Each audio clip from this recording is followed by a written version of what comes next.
From the silent pyramids of Egypt to the roaring crowds of ancient Rome, the wonders of the world remind us of one simple truth.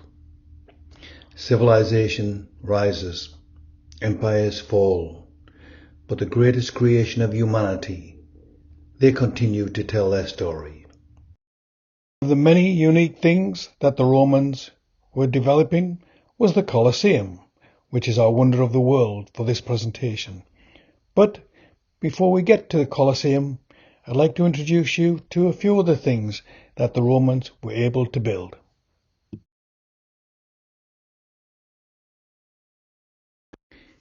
These next two slides we've put together as essential needs to know while you're in and around Rome. They'll guarantee you'll really enjoy yourself and still have money in your wallet when you leave.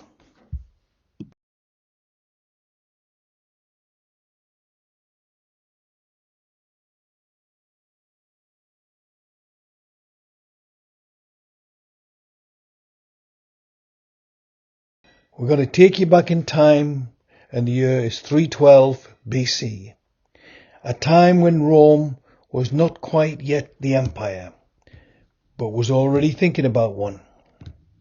In that year, the Romans constructed their very first aqueduct, the Aqua Appia. Now at first glance, a water channel may not sound particularly exciting. No roaring crowds, no gladiators, no dramatic music. But water changes everything. Before the aqueducts, most of the Roman people relied on wells, rivers, or rainwater, which, as you can imagine, wasn't always reliable or particularly clean. With the Aqua Appia, for the first time, fresh water could be transported directly into the city of Rome, quietly flowing beneath the streets, and suddenly daily life improved. People had more consistent access to clean water, which meant better hygiene, fewer diseases, and frankly, a much nicer place to live.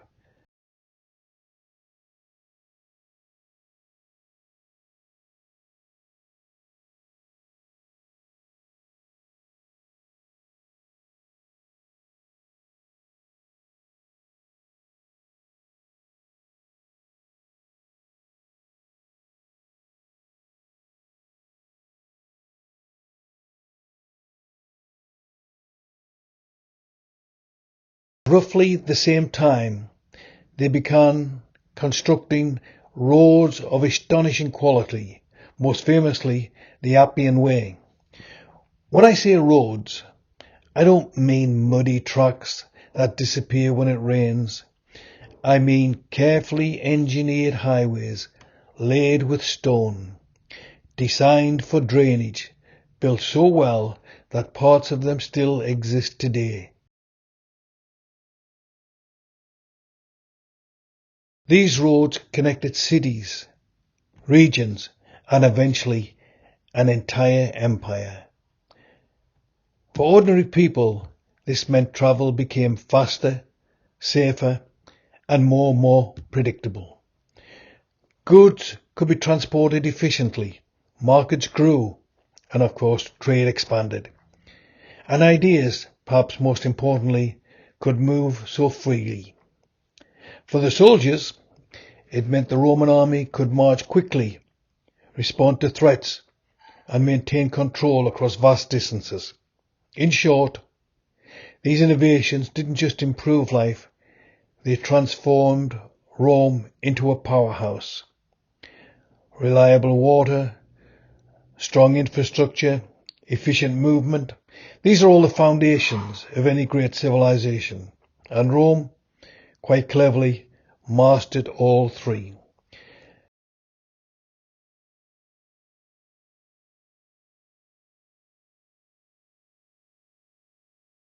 Another great advantage of the clean water coming in through the aqueducts was it gave the Romans the opportunity to create the many fountains, and the Trevi fountain is well worth a visit when you go to Rome.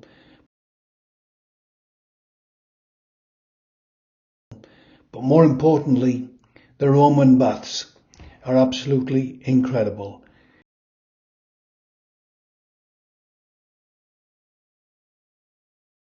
This is the baths of Caracalla, which is in Rome, and it's still open today, and you can still go and enjoy the nice warm water.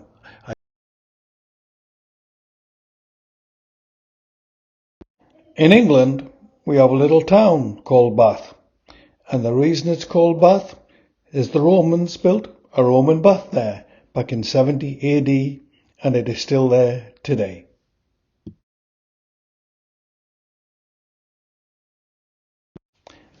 Let me take you back in time again, and come with me when we travel back to the summer of 64 AD in the ever-dramatic city of Rome. On the night of July the 18th, a fire broke out in the merchant district near Circus Maximus. That was a large stadium used for chariot racing. After the Great Fire, Nero took advantage of the situation and built himself an enormous palace, while the people of Rome were homeless and starving. In 68 AD, rebellion spread across the empire. The Senate declared him a public enemy, and Nero fled Rome. Facing execution, he took his own life, and with Nero gone, Rome had a bigger problem.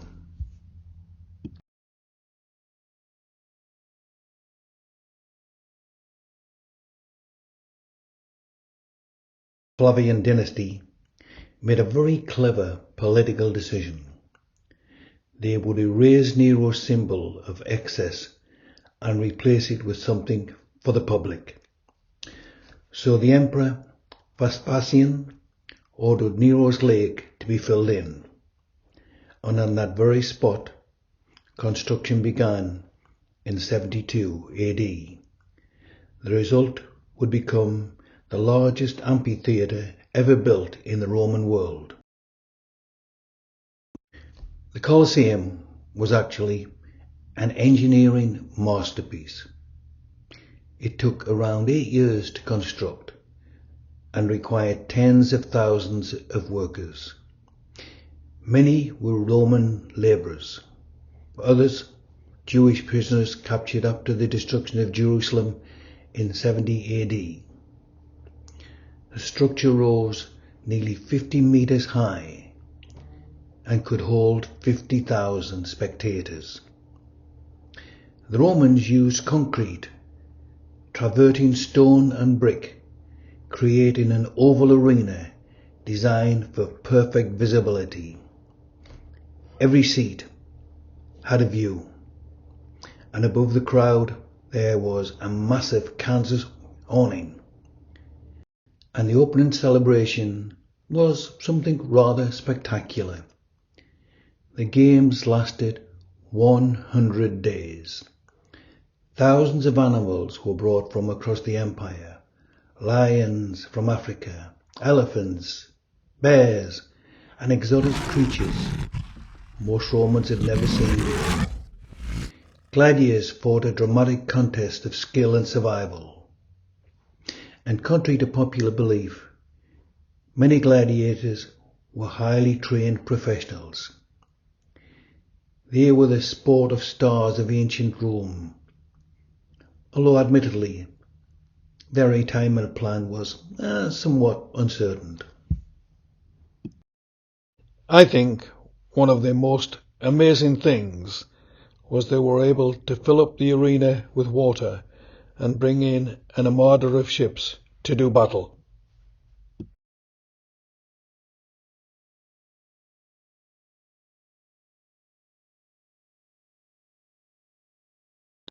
These naval battles must have been totally amazing to watch. For nearly 400 years, the Colosseum hosted games. But by the 5th century, the Roman Empire was declining. And yet, despite earthquakes, looting, and the passing of nearly 2,000 years. The Colosseum still stands.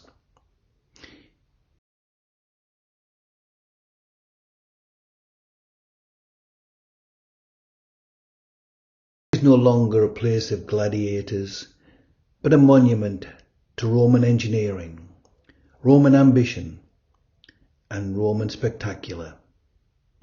And perhaps the greatest irony of all, the arena built to entertain the crowds of ancient Rome still does exactly that throughout the day in these current times.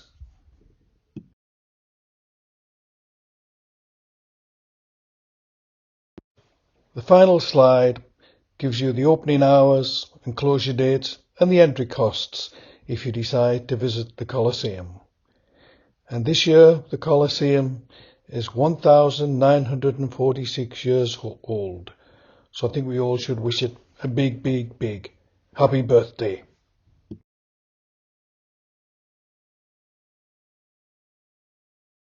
This slide shows you the current 7 wonders of the world. And the 7 wonders keep changing. You'll notice on my slide here, there is a number 8 for your proposed wonder. Please give me a comment and tell me, what is the next wonder of the world that you would like to see on the list? The end. Hopefully I didn't bore you too much, but seeing the wonders of the world and learning all about them was a great experience for me, and I hope you enjoyed the presentation. Thank you.